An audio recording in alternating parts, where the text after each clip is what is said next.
Ovako, vi u zaključku o prihvaćanju informacije o stanju u gospodarstvu Varaždinske županije ocjenjujete pozitivnim gospodarska kretanja u danom razdoblju.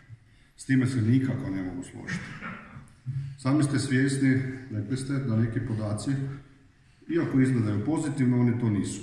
Pravi primjer je smanjenje nezaposlenosti, pala je u 2017. ogromni 28% i dalje dodatno pala za 22% u 2018.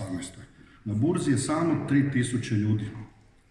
No, nemojte zatvarati oči. Svi znamo da je zaposlenost visoka radi toga jer su ljudi pobjegli van, a ne zbog toga jer su se ovdje radni uvjeti poboljšali.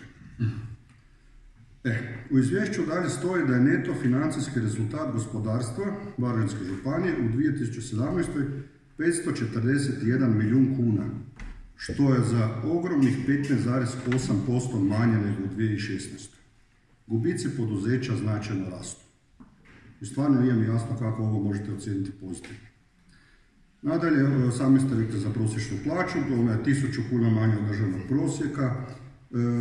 To je bilo u 2017. Danas je još veća razlika kad je trenutno plaća 6300, a mi sumnjamo da smo odmakli s prosjekom od 4,5. Dalje kaže izvješće da imamo povećanje uvoza od 10,5%. Po čemu je to pozitivno.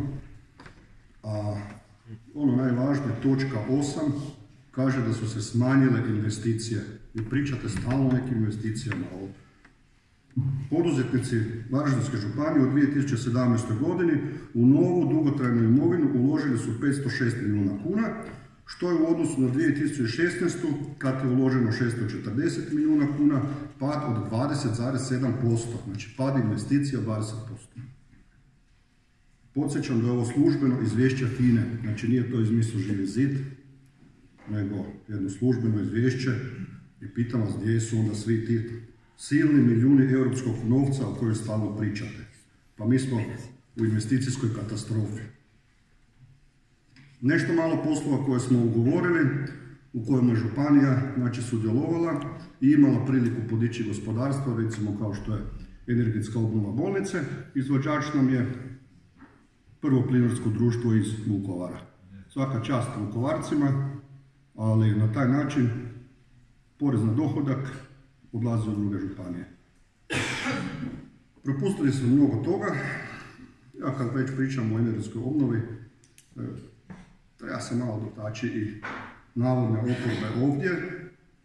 Ministar graditeljstva isto tako priča o svemu i svačemu, no konkretne stvari je malo. Ono što bi koristilo Varaždinskoj županiji, znači ja sad vama dajem ideje, a dajte mu onda sugerirajte isto, nek se to pokrene. Pokretanje energetske obnove za kućanstva, stojimo tu 3 godine. Ministar najavljuje da kreće od nove godine, a zatim prošli tjedan je prolongirao na ljeto 2019. Znači stalno se samo to pomiče. Obećanje ludom rado da ne izgleda. Još jedan konkretan prijedlog za gospodarstvo. Dopuštanje proizvodnje električne energije kućanstvima za osobne potrebe. Jeste čuli kad nešto tako? Vozite se u Njemačku, odite do Frankfurta, na svakoj kući, na svakoj šupi vidite solarne panele. Zbog čega toga kod nas nema? Ne smije biti. Pa imate ministra, dajte malo nešto, potegnite. Dio ste vladajuće većine u kojoj je na snazi zakon prema kojem je nemoguće ishoditi dozvole, niti se planira u skoro vrijeme izmjena koja bi išla u korist građana. Znači, a paradoks je taj što bi dopuštanjem proizvodnje solarnih panela korist imali građani, gospodarstvo, imamo tu proizvođača solarnih panela Solvis, a korist bi imao i HEP. Ali izgleda da je problem u tome što u nadzornim odborima sjede nestručni ljudi kojima je interesantna sama njihova naknada, a ne ono što ljudi trebaju. Zaključio bi onim što piše u samom izvješću na 6. strani, znači opet nisam ja to zmislio. Čak znači FINA kaže.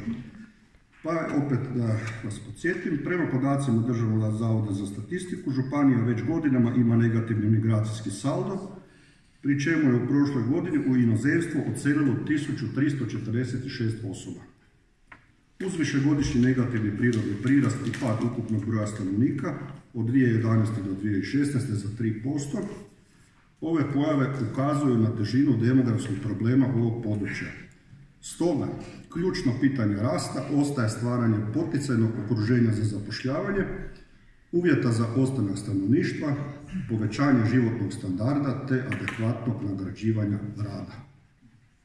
Drugi se rekli, ne ja.